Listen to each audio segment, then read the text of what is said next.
que las terapias que están relacionadas al componente biológico o solamente al componente biológico no disminuyen la discapacidad asociada por el dolor. Entonces,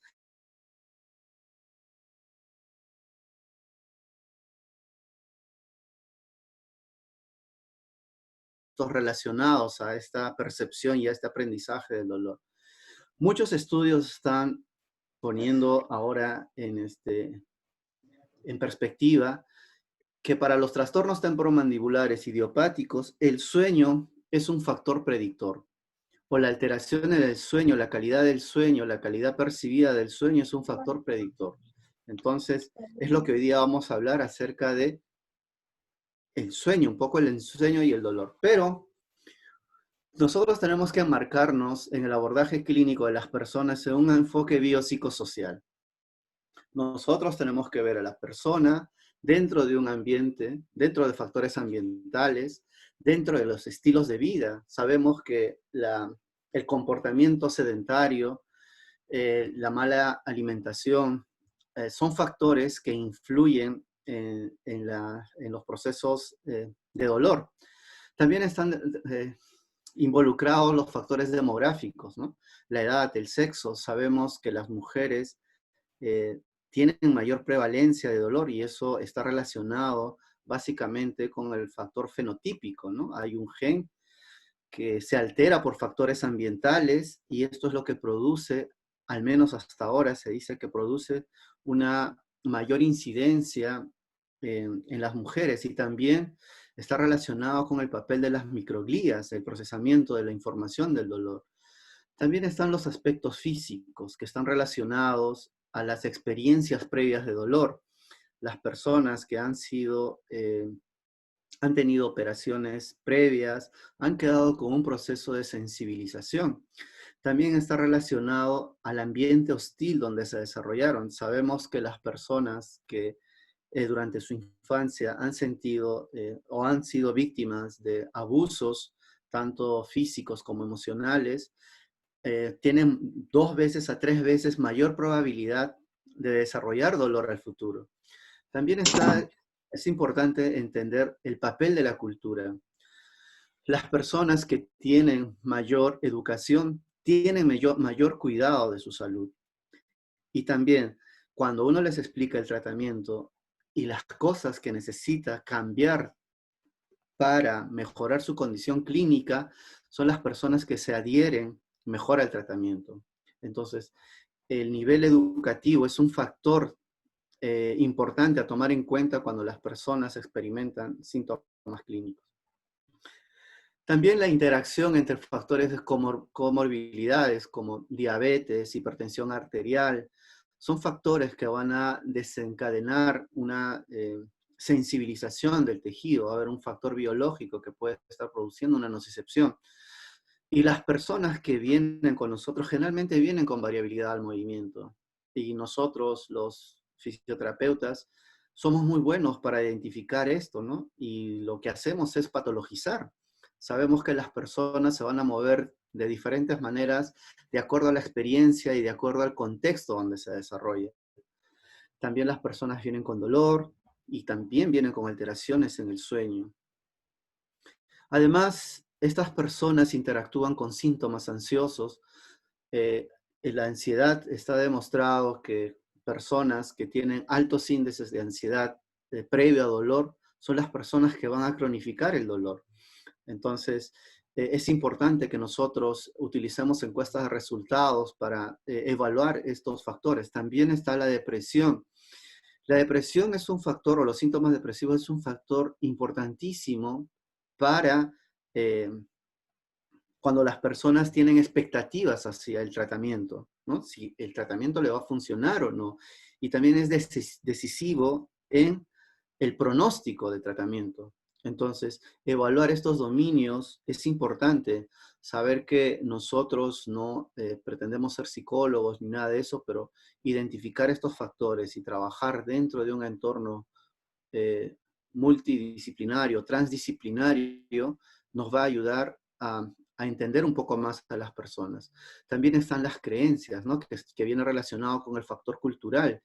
las personas que creen que teniendo una pierna más corta es la causa del dolor lumbar, o los profesionales que creen que las imágenes, alteraciones en imágenes, tienen una conducta bidireccional o causa-efecto para la experiencia dolorosa, va a, va en el individuo va a generar estas conductas negativas que van a tener una influencia en el resultado del tratamiento.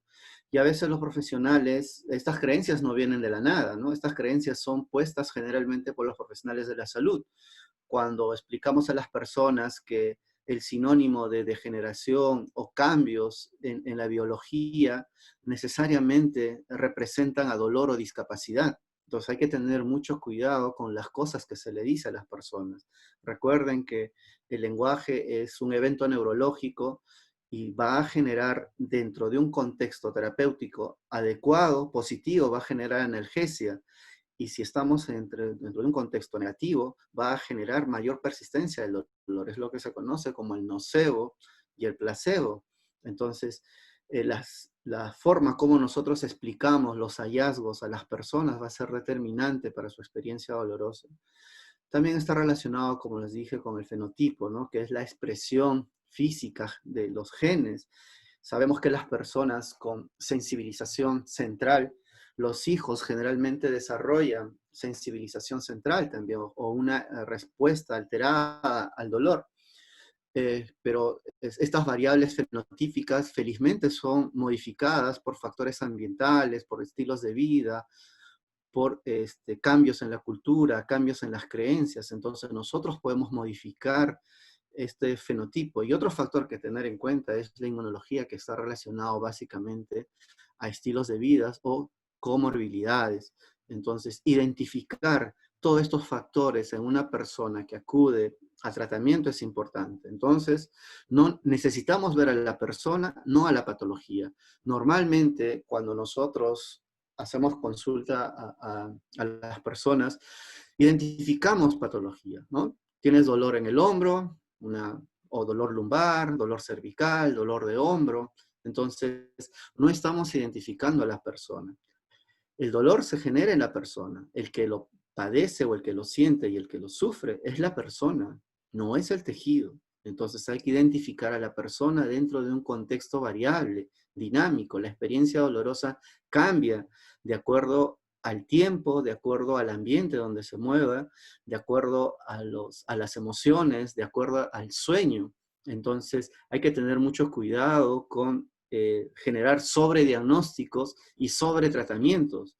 El hecho de saber o identificar que hay factores que se suman no necesariamente significa que tengan enfermedades. Recordemos que la vida, el curso de la vida es un sube y baja, no es una línea horizontal. Nadie tiene un estilo de vida que no esté alterado por factores estresantes. Siempre tenemos una subida y una bajada, entonces es importante tener en cuenta que los estilos de vida o la variabilidad en los estilos de vida se pueden confundir con enfermedades. Hay que recalcar que la identificación de banderas rojas es importante y la derivación al profesional competente también es importante. Y nosotros sabemos que el mundo exterior es un mundo incierto. ¿Esto qué quiere decir? Que nosotros siempre estamos en constante eh, amenaza, estamos tratando de sobrevivir. Eso es nuestro mundo. Desde la historia de la humanidad se ha demostrado que el ser humano ha sobrevivido a amenazas del tipo de animales, amenazas de la naturaleza, amenazas de la misma gente, de su entorno. Entonces, nuestro organismo necesita un sistema flexible donde estos estímulos amenazantes sean evaluados y priorizados en relación a su contexto. El contexto tiene una importancia eh, primordial en la experiencia del dolor. Si no hay contexto, no hay dolor. Entonces, evaluar el contexto y modificar el contexto en las personas con experiencia dolorosa se convierte en una tarea importantísima. Y estas experiencias o estos estímulos lo que van a generar son comportamientos y estas se van a ajustar a una situación particular. Entonces, los mismos estímulos amenazantes van a generar respuestas conductuales diferentes. Y eso se observa en las personas con dolor. Si nosotros identificamos personas con dolor lumbar, el comportamiento que tiene un individuo y otro individuo es diferente. ¿Por qué? Porque va a estar influenciado por las experiencias, por las creencias, va a estar influenciado por cómo procesa la información esta persona. Entonces, estímulos similares pueden generar respuestas conductuales diferentes y eso hay que tenerlo en cuenta. Entonces, a veces los estímulos no se van a correlacionar con los daños. Entonces, hay una tendencia a reaccionar con respuestas intensas a estímulos novedosos que van a dirigir la atención a nuevas sesiones, a nuevas sensaciones. Entonces, para la experiencia del dolor hay un factor cognitivo importante, hay un factor de aprendizaje importante y un factor de predicción importante. Las amenazas tienen que ser evaluadas para que estas amenazas generen una respuesta. Y a manera adaptativa, este efecto sorpresa es seguido por una habituación que disminuye la alarma y la vigilancia continua cuando la es innecesaria. Nosotros podemos tener estímulos, imagínense, estamos corriendo y de pronto nos golpeamos, pero nuestra meta es probablemente, o nuestro objetivo es llegar a la meta. En ese momento, ese estímulo novedoso genera una adaptación. Entonces, ¿por qué? Porque el contexto va a influir para la experiencia real o no de ese dolor, sumado al nivel de la conciencia. Entonces, cuando esta respuesta adaptativa se genera, ese estímulo va disminuyendo. Entonces, los estímulos nociceptivos representan amenazas importantes. Eso lo sabemos. Hay que entender que los estímulos nociceptivos requieren de la conciencia para expresarse. Sabemos que nocicepción no es lo mismo que dolor. Sabemos que las vías del dolor no existen vías del dolor, sino existen vías de nocicepción o vías de información. Y necesita el papel de la conciencia o la interconexión de las neuronas, de un sistema complejo, de una red neuronal, para que esta experiencia nociceptiva se transforme en una experiencia dolorosa. Y también la intensidad no es lineal a la experiencia dolorosa subjetiva. Sabemos que pequeños daños pueden causar experiencias dolorosas muy grandes y también sabemos que daños muy grandes pueden producir experiencias dolorosas pequeñas o insignificantes. Entonces, la flexibilidad entre el aporte nociceptivo y el estado percibido configura la experiencia dolorosa para facilitar el comportamiento adaptativo. Entonces, el fenómeno de habituación es un proceso de aprendizaje que involucra mecanismos tanto del sistema nervioso periférico y del sistema nervioso central. A estímulos repetitivos va a generar una respuesta baja, es lo que le comentaba hace un momento. Cuando alguien tiene una actividad o una meta, un objetivo para desarrollar y tiene una nocicepción, generalmente esa nocicepción no tiene significado. Pero cuando hay una respuesta de alarma al dolor, esta respuesta de alarma al dolor va a generar una nueva experiencia que va a estar representado y por una respuesta aumentada de este efecto sorpresa. Entonces, las personas que tienen dolor crónico, generalmente basados en la experiencia y el aprendizaje, cuando tienen un efecto sorpresa novedoso otra vez, van a generar respuestas diferentes. Entonces, reducir la influencia de los estímulos contextuales irrelevantes para centrarse en los estímulos que realmente importa es determinante para la experiencia dolorosa y también es importante para el clínico, porque cuando identifica estos estímulos que tienen significado para la persona, va a poder dar una estrategia de tratamiento adecuada. Entonces, en resumen, tenemos el individuo en un contexto sumado a comorbilidades, sumados a experiencias previas, sumados a alteraciones en el sueño, alteraciones en la cognición, sumados a factores ansiosos. Entonces, un estímulo novedoso influenciado por esta red de creencias, expectativas y una incertidumbre sensorial, genera un aprendizaje. Pero para este aprendizaje se representa, para que este aprendizaje represente realmente una experiencia dolorosa, requiere de una evaluación. Y cuando esta evaluación es generada en el individuo, en el sistema nervioso central de este individuo, ligado a un contexto, se genera una experiencia dolorosa.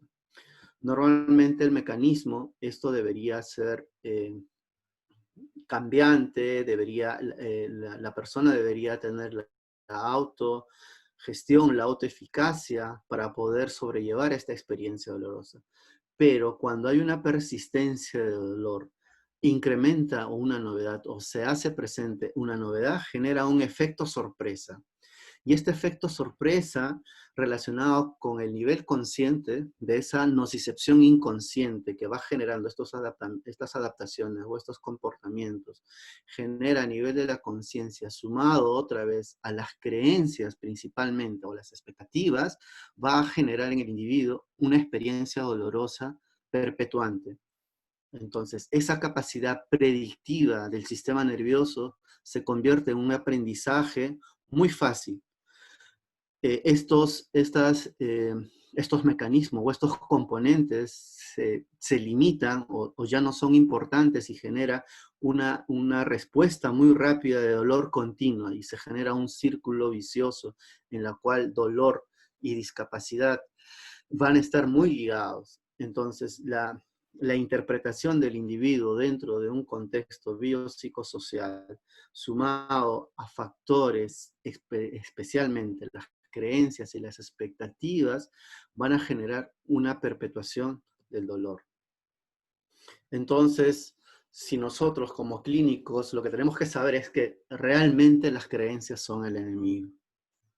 Entonces, ¿por qué? Porque estas creencias generan atención, que puede ser una hipervigilancia del sistema nervioso central. Cualquier estímulo que normalmente no debería causar una respuesta en estas personas causa una alteración. Luego está el significado que le da a la persona a esa experiencia dolorosa, basada básicamente en estas creencias. Entonces, este significado va a tener una relevancia en el pronóstico de las personas. Y este significado crea una memoria de dolor en las personas, entonces es más fácil que su sistema nervioso central genere constantemente dolor. Entonces, identificar las creencias en las personas con dolor crónico es realmente importante.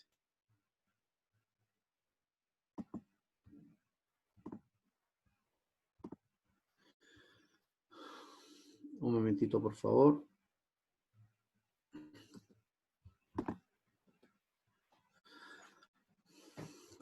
Entonces, ¿qué tiene que ver el sueño y el insomnio en las personas con experiencia dolorosa?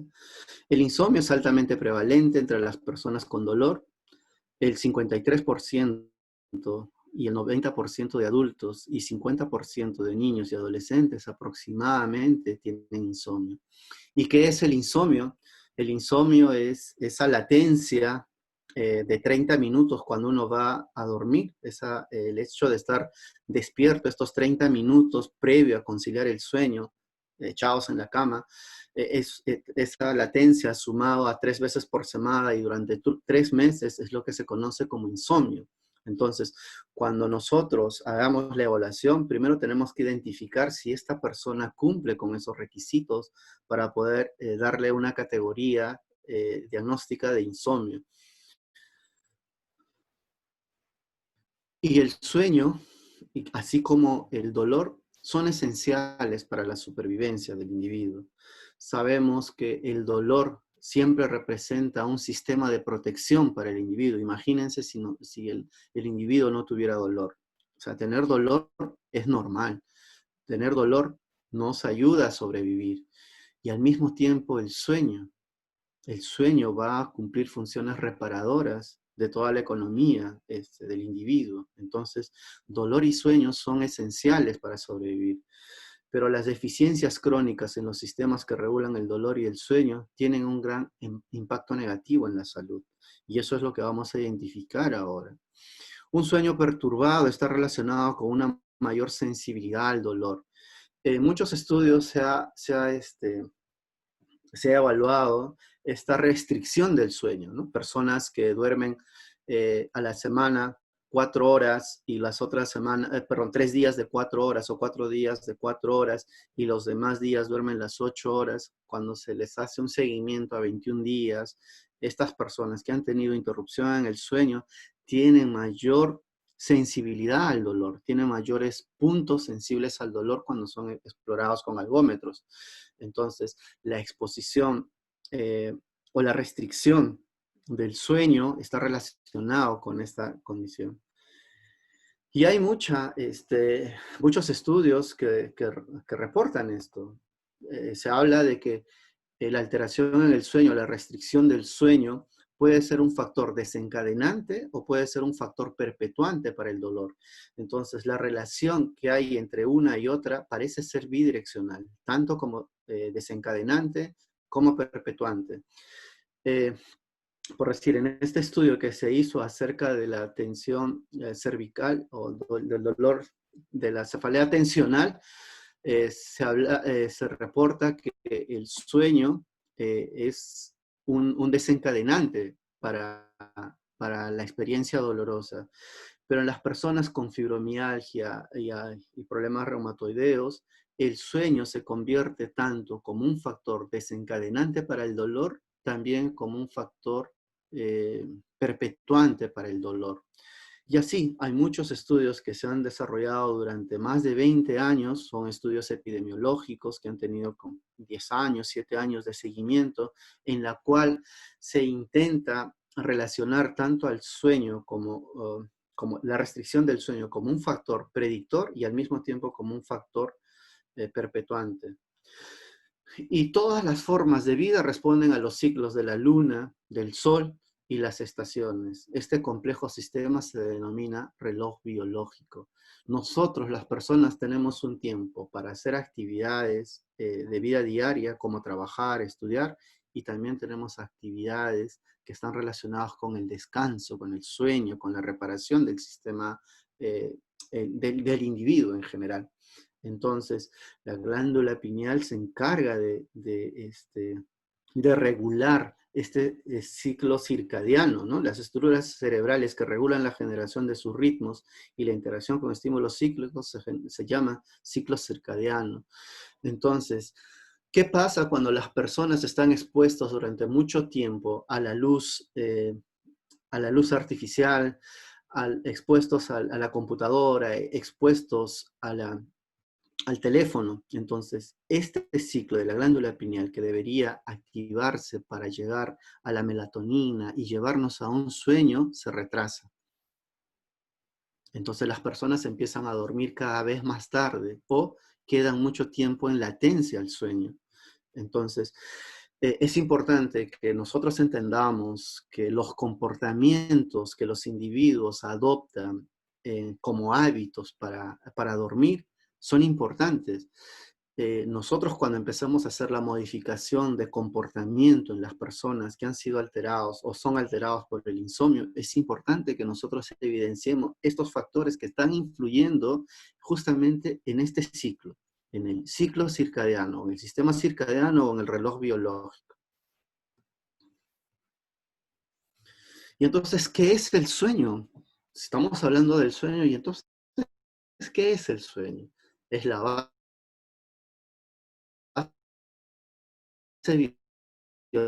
biológica de reposo del sistema de neuronas cerebrales, sistema endocrino, inmunológico, función cognitiva, regulación del ánimo y dolor. Entonces, el sueño comparte el mismo sistema de modulación que el dolor. Si alteramos el sueño, alteramos la modulación endógena del dolor. Entonces, esa es la relación.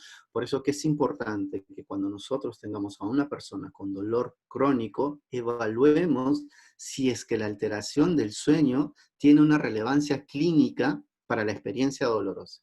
Entonces, para comprender el impacto total de mala calidad del sueño, es necesario evaluar dominios adicionales más allá de la intensidad del dolor. Generalmente, nosotros cuando estamos en clínica, evaluamos al dolor bajo la intensidad y vemos solo un factor, de lo que está, que es la expresión del dolor. Recuerden que el dolor tiene expresiones cognitivas, tiene sensoriales y de comportamiento. Entonces nosotros tenemos que evaluar todos estos factores para intentar entender a esta persona. Recuerden que el dolor es subjetivo. Nosotros no tenemos herramientas muy fiables para identificarlo. Además, la persona es la que está sufriendo de dolor. ¿Cómo yo, siendo alguien que está externo, puedo sentir o darle la explicación a alguien que está conviviendo con una experiencia dolorosa? Entonces, cuando nos toca experimentar con una persona con dolor, hay que ser muy cuidadosos en la forma como abordamos, en la forma como decimos, cómo expresamos los hallazgos que tenemos en ellos. Hay que tener también, hay que saber que existe una cierta incertidumbre en el proceso de evaluación. No podemos dar por sentado o no podemos tomar causa, efecto, ni correlaciones como algo bidireccional. Hay que entenderlo como si fuera un ciclo, ¿no? Donde en algún momento algunos factores van a ser determinantes y en otros no. Entonces, el ser humano es continuo, variable, y cada persona expresa de la forma como ha vivido, cómo procesa la información, su experiencia dolorosa. Existen etapas del sueño, hay dos que cumplen, que son cíclicas, ¿no? Por eso se llaman etapas, que son cíclicas. Es el sueño de movimientos oculares rápidos o de no movimientos oculares rápidos, y el sueño de movimientos oculares rápidos. Generalmente el sueño, el no-MOR, representa el 75% del sueño total. Y por defecto, el MOR representa el 25% de sueño, ¿no? Este es el sueño profundo, y esto es que tiene 3 etapas, y algunos dicen que tiene 4 etapas. Entonces, el N1, que es la primera etapa de este sueño, es cuando se genera a los 10 minutos, ¿no? Que generalmente tienen un sueño ligero. Es esto cuando nos sentimos entre dormidos y despiertos, y alguien toca la puerta, podemos despertarnos fácilmente. Entonces, el llegar a dormir es nada. Esto puede ser alterado por algunos trastornos del sueño, o disturbios del sueño, como la apnea obstructiva del sueño. Las personas que tienen apnea obstructiva del sueño, este N1 lo tienen más prolongado, con mayor latencia. Luego pasamos al sueño N2, o al no-more N2, donde representa más o menos 30 a 60 minutos, y es donde la cual los músculos se relajan, ¿no? Aquí las personas se encuentran muy distendidas, el tono muscular disminuye, generalmente empiezan los ronquidos, ¿no? Porque también la lengua se relaja y va hacia atrás, y entonces impide el paso del aire. Entonces, es aquí donde se está produciendo estos fenómenos. Y luego tenemos el N3 o N4, algunos autores lo representan, pero la mayoría dice que solo hay N3. Está asociado más o menos entre 20 y 40 minutos, y es el sueño profundo, es el que realmente los individuos descansamos. Y en esta etapa, despertar a una persona es un poco difícil, ¿no? Entonces aquí es donde se produce el sonambulismo. En los niños es aquí donde generalmente mojan la cama. Entonces, en este sueño profundo, ¿por qué? Porque se relajan todos los sistemas, ¿no? Se relaja toda la musculatura, los esfínteres. Entonces, es aquí donde se produce el sueño profundo. Y este sueño no more, el ciclo no more, la importancia que tiene es que consolida los recuerdos y refina la actividad motora. Entonces permite que el individuo, al desarrollar una actividad al día siguiente, no sea tan extenuante, no se canse demasiado. ¿Por qué? Porque si todos sabemos que cuando nos vamos a ir en la noche, a dormir en la noche, sabemos lo que vamos a hacer el día siguiente. Entonces, esto se va a consolidar en esta etapa. Entonces, las personas que tienen narcolepsia, esas personas que tienen insomnio durante todo el día, perdón, o esas personas que se duermen, están parados en el bus y se duermen, están sentados en la oficina y se duermen, suben al bus, se duermen, esas personas que tienen narcolepsia generalmente no van a pasar por estos procesos, van a ir de frente al sueño MOR y recuerden que el MOR representa solo el 25%. Entonces esas personas al día siguiente se levantan cansadas, son más torpes, el factor cognitivo está alterado, el movimiento se hace más lento. Entonces, la importancia de que las personas cumplan los ciclos del sueño realmente representa una salud general bien. Y esta, para que pase el sueño no mor al sueño mor, generalmente es entre 1 a 2 horas. La mayoría de la literatura dice que es 90 minutos, ¿no? Que son ciclos que van entre una y una, entre 90 minutos. Y el sueño mor está caracterizada por una actividad más intensa del sistema nervioso central, del cerebro. Básicamente se dice que esta actividad es igual al de la vigilia. Aumenta la frecuencia cardíaca, aumenta las respiraciones, pero también aquí aumenta las personas con SOA, ¿no? O sea, con síndrome obstructivo, apnea obstructiva del sueño. Entonces también van a aumentar en esta etapa. La importancia del sueño MOR es importante, la importancia radica en que permite el aprendizaje, por así, perdón, antes de esto, aquí las personas que no llegan a este sueño, cuando se les enseña algo al día siguiente, cuando no llegan a esta etapa, al día siguiente no recuerdan lo que se les enseñó. Algunas veces nos ha pasado. Pero en esta etapa del sueño amor permite el aprendizaje, equilibra las emociones, se producen las memorias a largo plazo, mejora la memoria. También aquí va a haber una falta de movimiento total. Es por eso que acá se producen los sueños, ¿no? Y a veces las pesadillas. Cuando alguien tiene una pesadilla, no puede ni mover los brazos, no puede hacer ninguna actividad, es justamente porque se encuentra en esta etapa. Y algunos estudios están relacionados que las personas que no logran llegar a este sueño MOR están asociados a dolor y al tipo de migraña. Entonces, la importancia de saber que existe un ciclo, una etapa del sueño y que esto es importante, que las personas pasen por estas etapas para una buena salud, es realmente importante. Para diagnosticar esto se hacen los exámenes de sueño, que son las polisomnografías. Eso se encargará de hacer el profesional especialista, ¿no? Y este ciclo generalmente se va a reproducir entre 3 a 4 veces al día. Perdón, a la noche, por la noche. Entonces, ¿qué factores pueden alterar justamente estas etapas o este ciclo del sueño? Los medicamentos, que son también los medicamentos para las personas con insomnio y también los medicamentos que se utilizan para el dolor. Sabemos que el uso de lírica, de gabapentina, a largo plazo, a 6 meses, generan hiperalgesia y también generan somnolencia.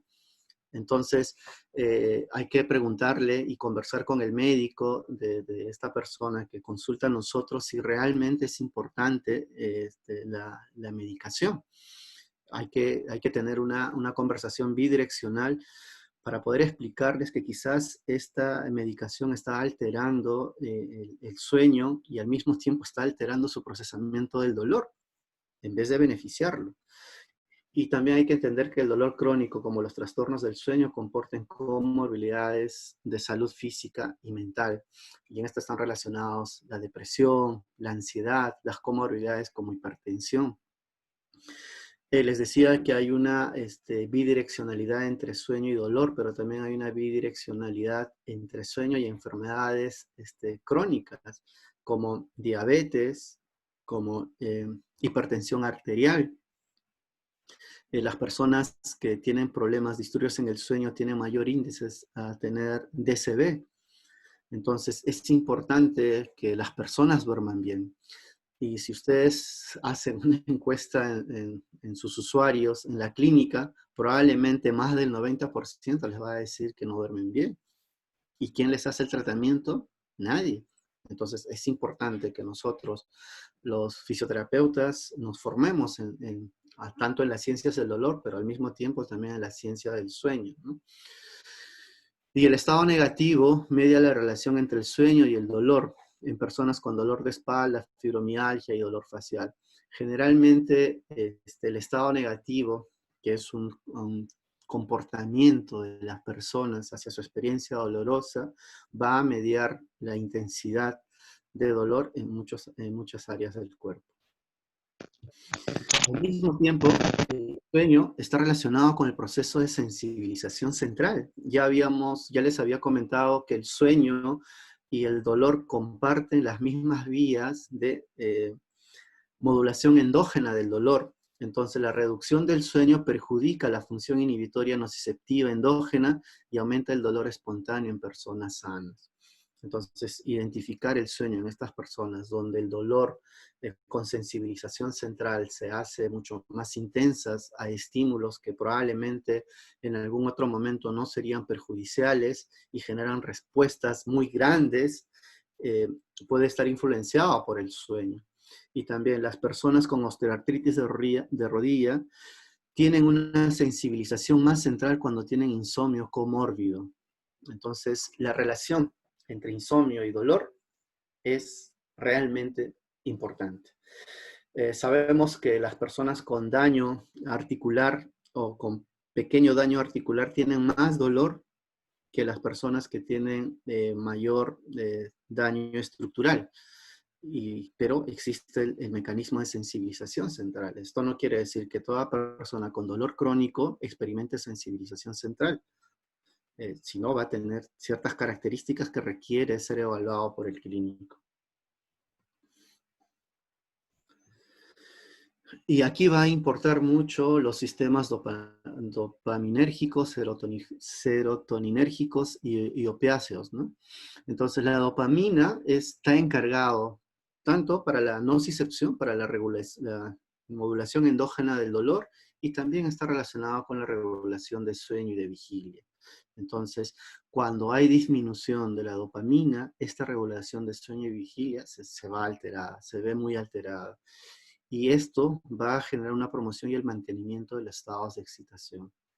Entonces, es importante que los niveles de dopamina se encuentren regulados, se encuentren en el estado óptimo. También la serotonina, aparte de ser un analgésico endógeno, controla el ritmo circadiano, controla esa llegada a dormir, ¿no? Que las personas más o menos crean un hábito para llegar al sueño. Entonces la serotonina va a estar influenciada. Y cuando esta serotonina está disminuida, va a haber una interrupción de la homeostasis del sueño y vigilia. Otra vez, tanto la dopamina como la serotonina tienen influencias muy importantes en la regulación del ciclo circadiano. Y otro componente que es la morfina, otro opiáceo que es la morfina, disminuye la cantidad total del sueño, humor y no humor al inhibir la tasa de activación de las neuronas promotoras del sueño en el área preóptica ventrolateral. Entonces, las personas, por decir, con cáncer que consumen morfina para el dolor, tienen alterados el sueño, pero este ciclo de alteración de sueño y dolor se perpetúa. Entonces, hacer una guía en estas personas es importante. Ahora mismo nos damos cuenta, las personas que han vencido el coronavirus y tienen mucha alteración en el sueño, ¿no? O sea, ellos han salido con problemas de insomnio. Entonces, el ciclo real de sueño-vigilia se les ha alterado. ¿Y quién los está viendo? Probablemente nadie. Entonces, la calidad o cantidad de sueño puede dar respuestas inflamatorias de bajo grado. Y esto va a estar relacionado generalmente con los estilos de vida, ¿no? El comportamiento sedentario, una dieta alta probablemente en comidas chatarras, lo que va a generar mayores niveles de interleucina, prostaglandinas, óxidos nítricos, y van a estar mediados por las microglías. Entonces, es importante que sueño y estados de sueño y estilos de vida tienen que ser evaluados y tratados de modificar. Ahora, la ansiedad también es un factor predictivo para la gravedad de insomnio. ¿Y esto por qué? Porque genera una hipervigilancia y una excitación de procesos cognitivos y conductuales. Generalmente estas personas que tienen insomnio y cuando se van a dormir antes de tiempo, antes de que tengan esa latencia o el sueño propio ya, se quedan en la cama dando vueltas y vueltas. Ese comportamiento hipervigilante o ese comportamiento de ansiedad genera justamente lo contrario. O sea, las personas letargan o alargan más esa latencia. Entonces es importante que las personas, si no tienen realmente la necesidad de dormir, no se acuesten todavía a la cama.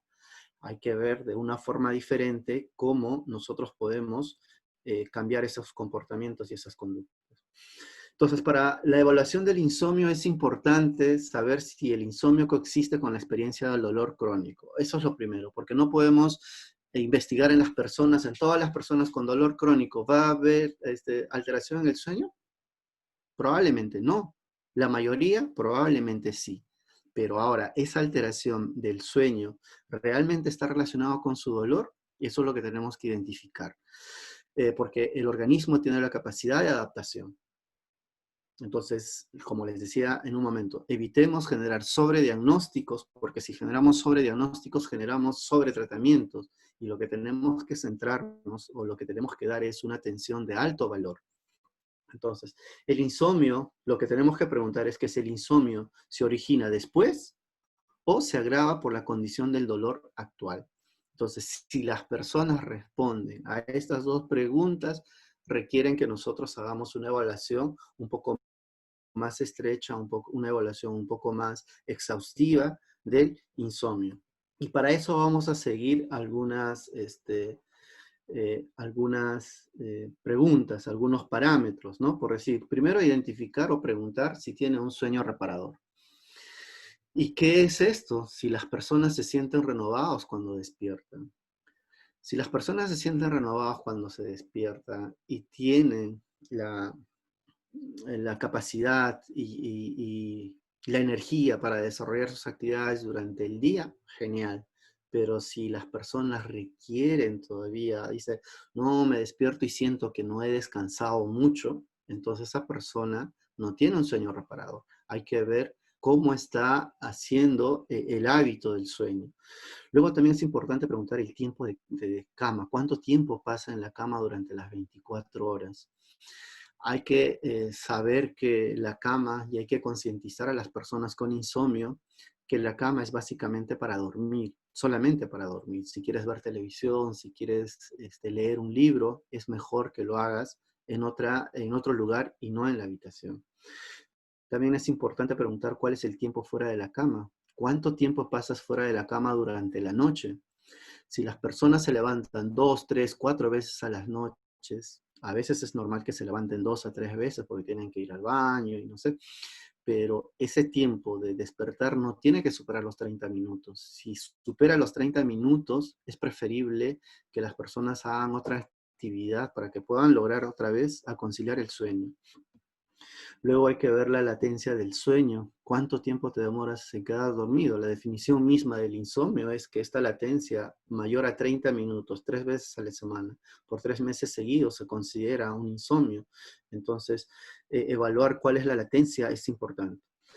Luego, evaluar también si se despierta después del sueño, cuánto pasa despierto en la cama después de dormirte, que venía con esta respuesta anterior, ¿no? ¿Cuánto tiempo pasas despierto en la noche?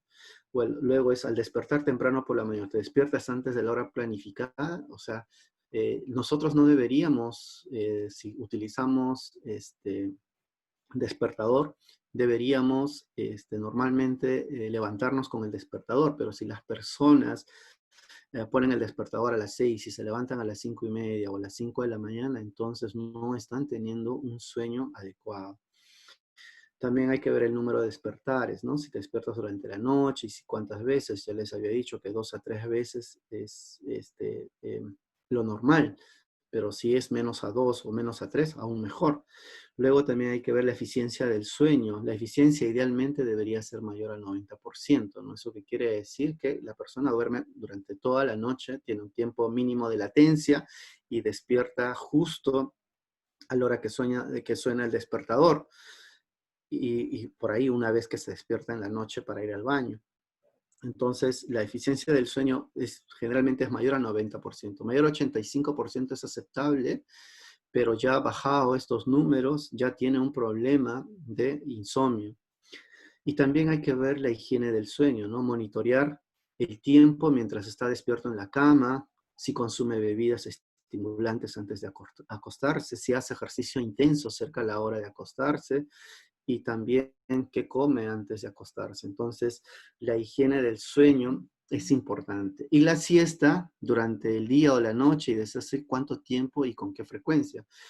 Es importante explicar a las personas con insomnio que si van a desarrollar una siesta, esa siesta no debe ser mayor a 20 minutos y no debe exceder las 3 de la tarde. O sea, no puede ser pasado a las 3 de la tarde. ¿Por qué?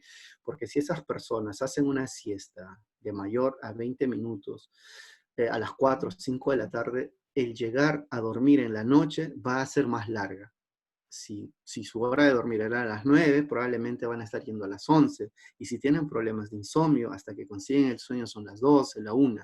Entonces, altera su ciclo circadiano. Entonces, lo recomendable a las personas con insomnio es que no hagan siesta. Y si van a hacer siesta, no debe exceder de 20 minutos y no debe ser pasado a las 3 de la tarde. También es importante que nosotros evaluemos el ambiente del sueño, preguntar si la habitación es suficientemente oscura. Ya hemos hablado que la luz estimula la glándula pineal y esta disminuye o retarda la liberación de la melatonina que lleva al sueño. También, ¿cuál es la temperatura de la habitación? Lo normal es que esté entre 18 y 19 grados. Recuerden que un ambiente un poco más frío probablemente nos lleve a dormir. Entonces, sabemos que en verano, al menos en Lima, la intensidad del calor nos cuesta dormir por la intensidad del calor. Entonces, el ambiente también es importante. Y también si es suficientemente tranquilo, ¿no? Si vive en una avenida, si vive en una calle muy transitada, probablemente esto va a ser un factor que condicione a la alteración en el sueño. Y otro que es importante saber es la calidad percibida del sueño. Recuerden que en el abordaje biopsicosocial importa las preferencias, importa las creencias de las personas. Entonces, es importante que nosotros preguntemos cuál es la calidad del sueño percibido. ¿Qué tan bien duermes? Si las personas dicen, sí, duermo muy bien, y nosotros empezamos a preguntarle las pautas anteriores y encontramos algunas alteraciones, probablemente está teniendo un concepto alterado acerca del sueño. Luego también está importante evaluar las creencias y actitudes respecto a la naturaleza, etiología del problema. O sea, ¿por qué crees que tienes el problema del sueño? Porque eso es lo más importante, ¿no? Si lo dice, bueno, yo creo porque tengo muchas preocupaciones, tengo, a ver si es una persona mayor y tiene un hijo en la universidad, dice, no, bueno, yo estoy preocupado porque no llega mi hijo llega muy tarde. Entonces, dándole una medicación no va a cambiar su problema. Entonces aquí hay que hacer un cambio de comportamiento. Entonces evaluar esas creencias es importante en las personas. También cuáles son los estresores de la vida, identificar esos, si está luchando para lidiar con estresores diarios, pagos, problemas familiares, problemas personales. Entonces es importante que nosotros identifiquemos. También la medicación para dormir. Ya habíamos hablado de que la medicación para dormir generalmente no tiene buenos efectos a largo plazo, lo que genera, curiosamente o contrariamente, es mayor insomnio. Entonces, quizás el tratamiento farmacológico al inicio está bien, pero a largo plazo sería utilizar otro tipo de estrategias un poco más conductuales. Y también el abuso de sustancias, ¿no? Algunas drogas, el alcohol o la nicotina Sabemos que el alcohol puede inducir al sueño inmediatamente, pero pasado ciertas horas, 2, 3 horas, ese sueño se va a ver alterado. Entonces, no es recomendable que las personas utilicen bebidas para dormir. También está el hecho de la nicotina, tanto para el dolor y tanto para el sueño, ¿no? O sea, sabemos que las personas que fuman constantemente eh, tienen una analgesia reducida por la nicotina y por eso les cuesta dejar el tabaco, porque luego cuando ellos dejan empiezan a tener dolores en otros lugares y también está alterado con procesos de, de alteración en el sistema inmune. Entonces es importante identificar cuáles son las sustancias que utilizan las personas. Y a todo esto, ¿en qué consiste el tratamiento? ¿Qué es lo que nosotros como profesionales de la salud, como terapeutas físicos, podemos ayudar? ¿Cómo podemos ayudar a estas personas? Lo primero que hay que hacer es cambiar los pensamientos, creencias y actitudes inútiles. Eso es lo primero.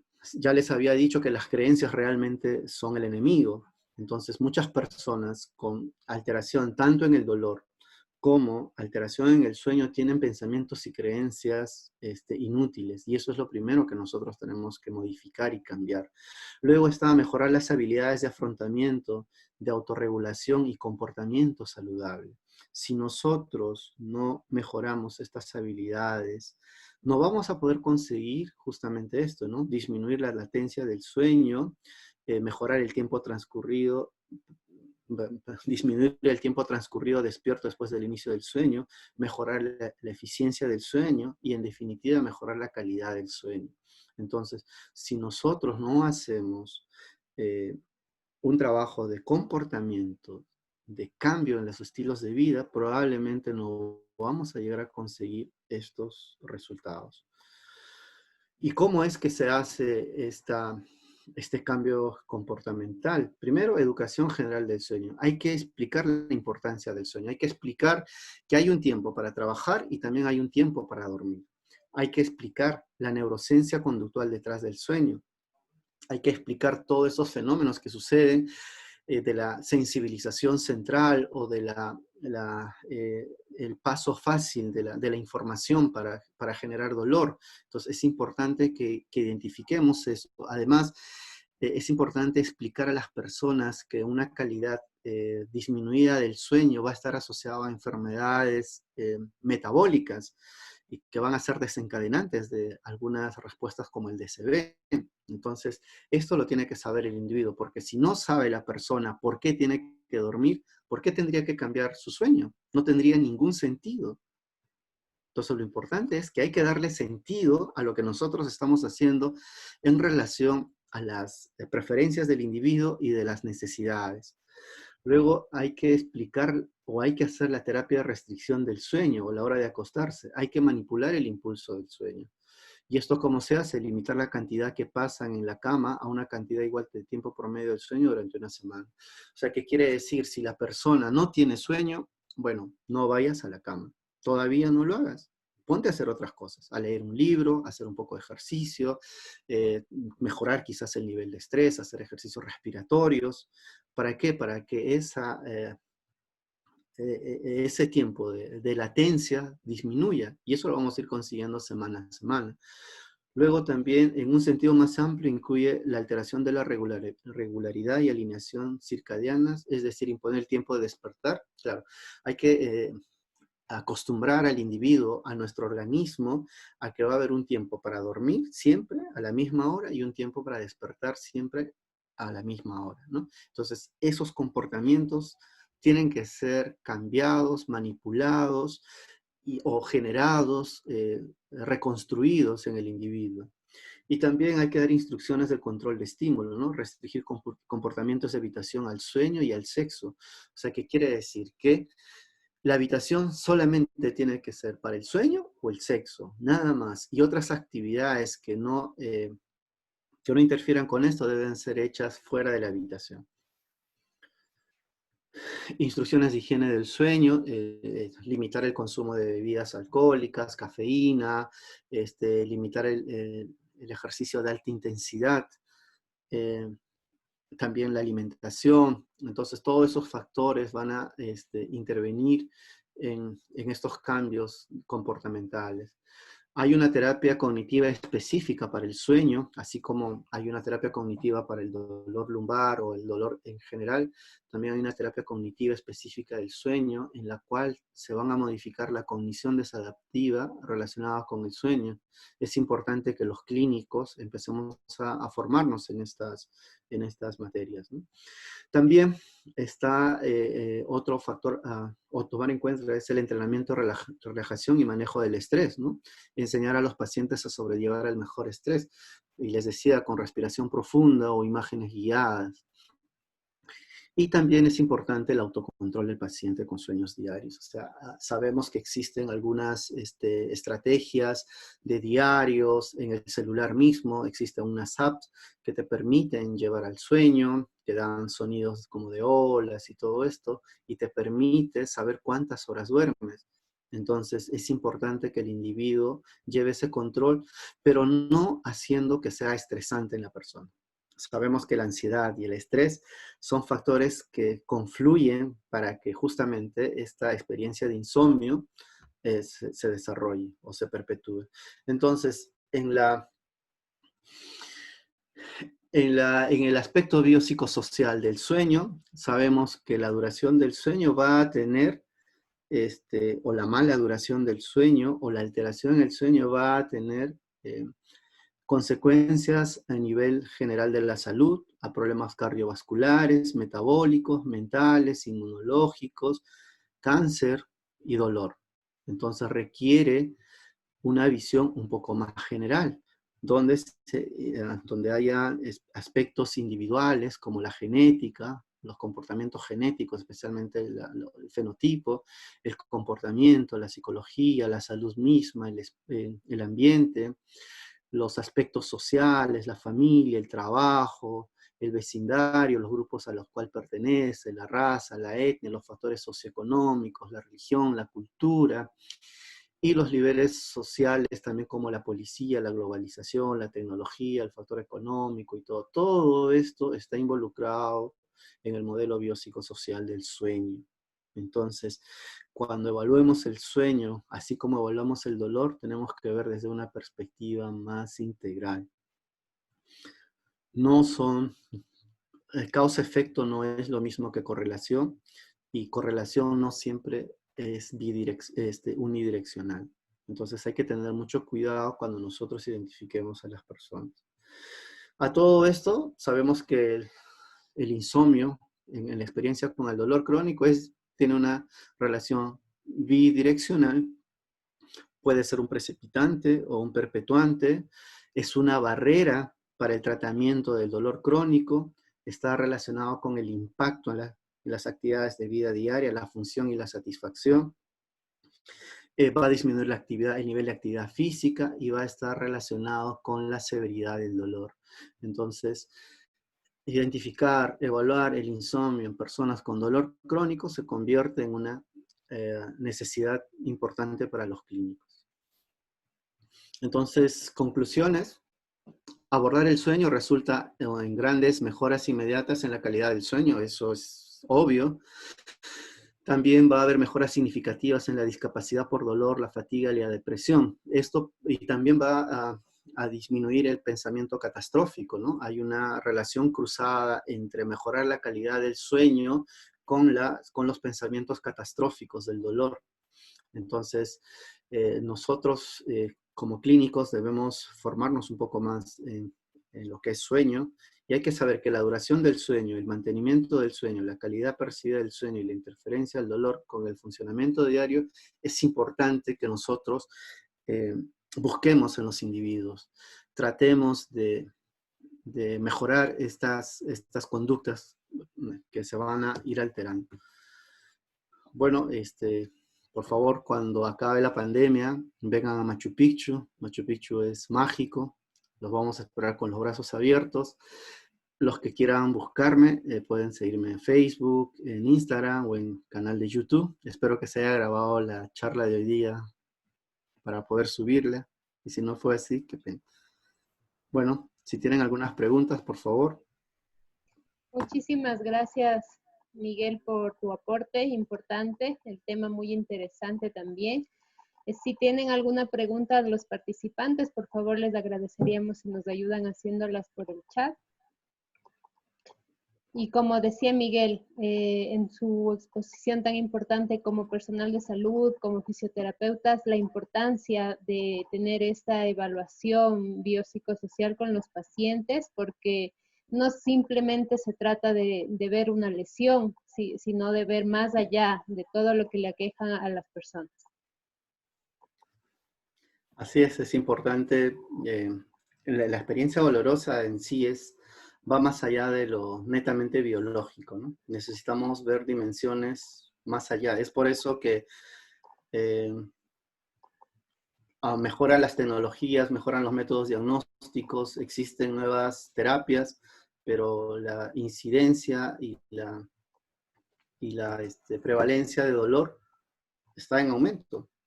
Cada vez hay más personas con estas condiciones. Entonces, ¿qué es lo que estamos haciendo, no? Claro, de ahí también la importancia de tener esta evaluación global para ayudarles a cambiar el estilo de vida. Así es, si no mejoramos o no cambiamos los estilos de vida, probablemente no estamos haciendo un gran trabajo. Muchas gracias, Miguel. Tenemos una pregunta. Dice, Okay. María José nos dice, ¿qué experiencia ha visto con pacientes con espondilitis? Me pasa que despierto del dolor en las caderas. ¿Qué me recomienda? Bueno, como les hablaba, las espondilitis hay que ver si están relacionados con su experiencia dolorosa, ¿no? Hay que ver cuál es la edad de la persona, si realmente eso importa en la percepción de su dolor, pero lo que hay que entender es que es el individuo quien tiene el dolor. Esa experiencia de espondilestesis puede ser un factor, pero hay que identificar otros factores adicionales a ello.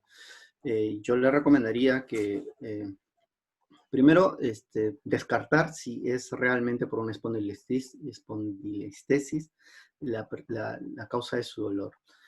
Lo segundo es que aborde de una manera integral su dolor y ver si el sueño es el que determina o el dolor es el que determina la falta de sueño, porque si el dolor es el causante del sueño, entonces hay que tratar el dolor. Entonces, por eso es importante identificar y cuál es el problema, el sueño o el dolor. Como les decía en una de las diapositivas, primero hay que ver si coexiste esta relación de dolor y sueño, porque si no, no vamos a saber cómo abordarlos. Claro, excelente. Nos dice Adolfo, saludos cordiales. Si puede profundizar un poco lo referente al modelo biopsicosocial del sueño. Bueno, el modelo biopsicosocial del sueño es una denominación que le da la Sociedad Norteamericana del Sueño. ¿Por qué? Porque para los cambios en el sueño van a depender de muchos factores. Va a depender del factor individual, del factor contextual, del factor social y también de la experiencia previa del individuo, sumado a su biología, ¿no? Entonces, al mismo tiempo, cuando hablamos del dolor como un componente biopsicosocial, para abordar estas enfermedades crónicas, sabemos que el dolor es crónico, igual que las alteraciones o disturbios en el sueño son alteraciones crónicas, requieren ver al individuo desde una perspectiva global. Cuando vemos nosotros un paciente con diabetes, se le da medicación, se les cambia la dieta, se les induce a mejoras del sueño, se les provee un poco más de actividad física. Entonces, si nos damos cuenta, no se trata solamente de la enfermedad, sino todo lo que está relacionado en esa experiencia. Y es así como deben ser abordados todos los problemas crónicos. Claro que sí. Tenemos otra pregunta. Nos dice Wilmer, gracias Miguel por la ponencia. ¿Qué relación existe entre el sueño con un menor de 2 años de edad y si tiene una implicancia la falta de sueño con el crecimiento y desarrollo psicomotriz? Definitivamente, primero ahí hay que identificar cuál es el problema del sueño, ¿no? Hay muchas enfermedades relacionadas subyacentes al sueño. Para eso necesitan exámenes adicionales como la polisomnografía. Hay personas que tienen adenoides hipertróficas y eso hace de que no duerman los niños, ¿no? Y sí, y sí tiene una relación directa tanto con la inteligencia, con el desarrollo cognitivo, con el desarrollo de crecimiento.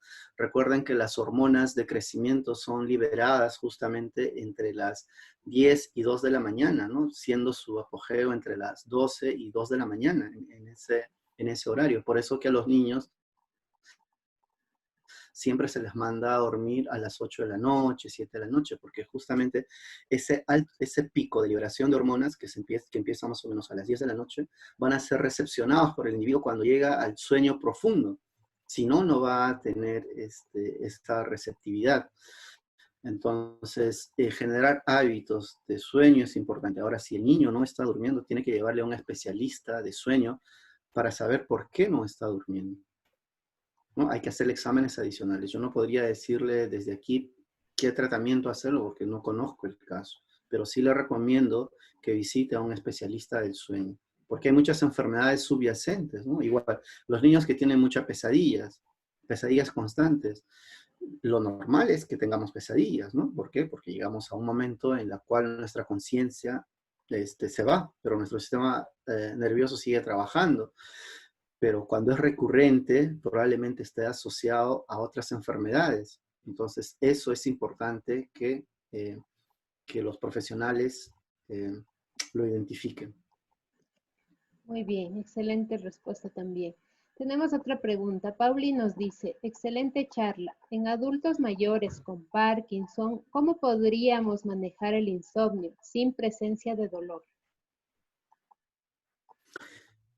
Bueno, sabemos que las personas con Parkinson generalmente tienen la conciencia un poco alterada, ¿no? La percepción. Hay que entender que para que nosotros hagamos tratamientos conductuales, necesitamos que la persona tenga cierto grado de conciencia. Y si esta persona tiene cierto grado de conciencia, lo que hay que hacer es justamente esto, de los hábitos. Identificar qué es lo que hace previo al sueño. Y hay que recordar que también los adultos mayores, sus horas de sueño van a disminuir. Sabemos que el promedio es entre 7 8 horas.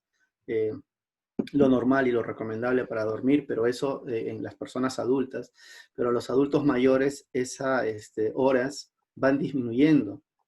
Entonces hay que identificar o hay que promover hábitos de sueño y ahí viene lo que es la higiene del sueño, ¿no? Alimentación, hacer un poco de ejercicios, una ducha previa, el ambiente, bajar un poco la luz, poner música un poco más suave, relajante, leer un libro. Entonces, esas son actitudes que van a promover al sueño. Recuerden que la glándula pineal se va a activar justamente cuando la luz del sol empieza a bajar. Pero si nosotros en nuestra habitación, en nuestra casa, tenemos una luz potente, esa glándula pineal no se activa todavía para generar esta melatonina que nos va a llevar al sueño. Entonces, es por eso que se producen estas alteraciones. ¿Por qué ahora los niños, respondiendo un poco a esta pregunta, por qué ahora los niños tienen problemas de insomnio? Justamente porque pasan mucho tiempo con los móviles, con las laptops, con los televisores. Entonces, es recomendable que las personas que tienen alteración en el sueño no consuman esto por lo menos 2 a 3 horas antes de irse a dormir. Y lo otro es quitar de la habitación todo estímulo como esto, televisores, sacarlo. Entonces, es comportamental. Hay que ir induciendo al sueño, pero de la forma comportamental. Claro que sí.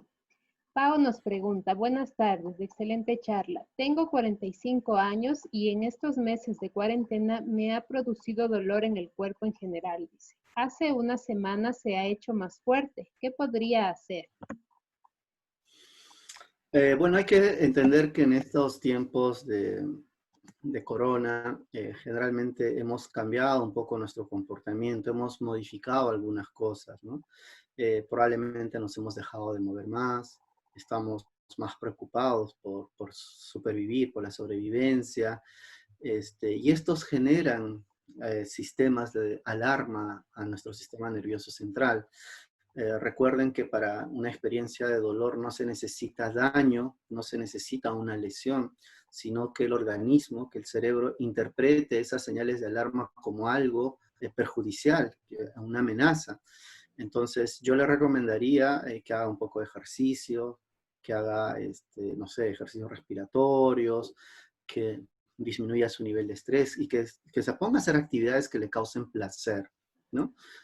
No sé, si le gusta cocinar, que cocine, que haga postres, si le gusta bailar, que baile, que haga actividades, porque el reposo no es lo más adecuado y centrarse en el dolor no es lo más adecuado. ¿Por qué? Porque nuestro sistema nervioso central siempre va a ir asociando, va a ir prediciendo de acuerdo a la experiencia. Entonces, desfocalizar de esa experiencia dolorosa es lo más adecuado, quitarle el foco externo, ¿no? Hacer otras actividades que le causen placer, porque si fuera una condición muy seria, probablemente ya hubiera ido a emergencia y a urgencias para que vean por qué está teniendo el dolor.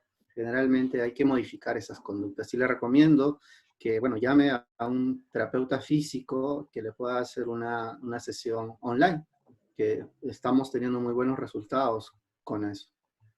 Claro, eso también es importante. A todas las personas que nos están escuchando en la charla, que todos los problemas de salud, sí es importante que los valore un profesional, tanto médico como fisioterapeuta, para que los puedan guiar de mejor manera en su problema. Tenemos otra pregunta. Verónica nos dice, buenas tardes. Primero felicitar al licenciado Norabuena por su excelente ponencia. Mi pregunta es, en caso de pacientes post-UCI, tienen un problema de insomnio por los medicamentos inhibidores administrados y terminan con dolor crónico postural. ¿Qué tiempo esto se resuelve en este tipo de pacientes? Por la coyuntura de la pandemia, el personal de salud tiene alterado no solo su estado emocional y carga de estrés, por ende, las horas de sueño también están alteradas por el mismo trabajo. ¿Cómo se debe manejar a este tipo de pacientes si ya presentan dolor crónico? Muchas gracias. Justamente ahí están todas las respuestas, ¿no? En su pregunta están todas las respuestas. Estas alteraciones de insomnio y dolor están afectadas por la ansiedad, por el trabajo extenuante, por toda esta incertidumbre que estamos viviendo. Entonces, quizás en este momento es parte de lo que tenemos que aprender a convivir. Y lo que hay que hacer es que en el tiempo que uno tenga libre, identificar cosas que nos gusten hacer. O sea, sacarnos un poco también del trabajo, porque generalmente todos los profesionales de la salud y los que están más expuestos a trabajos con pacientes COVID, justamente están cargando toda esta ansiedad, este estrés producto del trabajo y están generando comportamientos desadaptativos, ¿no? Entonces, yo le recomendaría que, bueno, la medicación por la cual salen los pacientes con UCI, es verdad, genera insomnio. Ahí necesitamos generar hábitos de sueño, volver a restablecer esa conducta previa a la enfermedad. Y eso se va a ir generando poco a poco, porque yo les cuento, yo estoy atendiendo a un paciente con post-COVID, y justamente tiene insomnio, ¿no? Duerme a las 3 de la mañana, 4 de la mañana, tiene una alteración de su ciclo circadiano, pero poco a poco, sumando conductas restrictivas del sueño, está mejorando. Ahora, el tiempo va a depender de cada persona. No hay una correlación directa para poder decir en tantos días vas a recuperarte. Va a depender de muchos factores. Recuerden que esto es multifactorial. Claro que sí.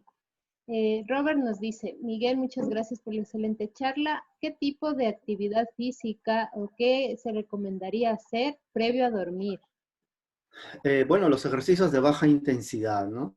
Básicamente ejercicios respiratorios, por ahí los que conocemos como ejercicios de estiramiento, que básicamente no van a estirar nada, sino lo que van a generar es que en el organismo se genere esta somnolencia, ¿no? Porque si hacemos ejercicios de alta intensidad, lo que vamos a generar es que el sistema nervioso se active más, va a querer realizar más actividades. Entonces, trabajos respiratorios, trabajos de ejercicios de baja intensidad van a ser los más adecuados. Y sumados a otros factores, ¿no? Por poner una música lenta, por decir. Y también estas actividades en personas con insomnio no tienen que ser cercanos a la hora de dormir, ¿no? Porque si no va a generar mayor alerta y va a aumentar la latencia para conseguir el sueño. Entonces eso es importante. En todo esto lo que importa es generar hábitos, cambiar conductas.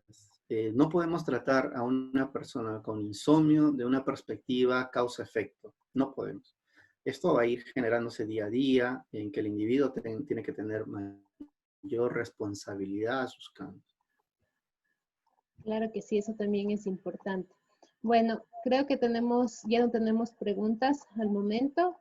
Agradecerte, Miguel, por tu valioso aporte desde Un Juicio Junto a Ti y todo el equipo aquí en Ecuador. Agradecerte por la presencia, por el tiempo que nos has dado hoy, y también agradecer a todas las personas que se conectaron y nos acompañaron este día. Muchas gracias a todos y cuídense mucho, saldremos de esta. Y estas charlas nos ha permitido conocernos, esta pandemia nos ha permitido conocernos, interactuar, y hay que sacarle el lado positivo a esto. Claro que sí. Vamos a pasar, Muchísimas esperemos, gracias. nuestros países son iguales. Ok, hasta luego, cuídense mucho. Chao. Muchísimas gracias a todos, muchísimas gracias, Miguel. La charla va a estar subida al canal de YouTube Un Juicio Junto a Ti para que la puedan revisar, y obviamente te compartiremos también a ti, Miguel, para que lo puedas publicar. Muchísimas gracias. Ok, gracias, cuídense. Buena tarde a todos.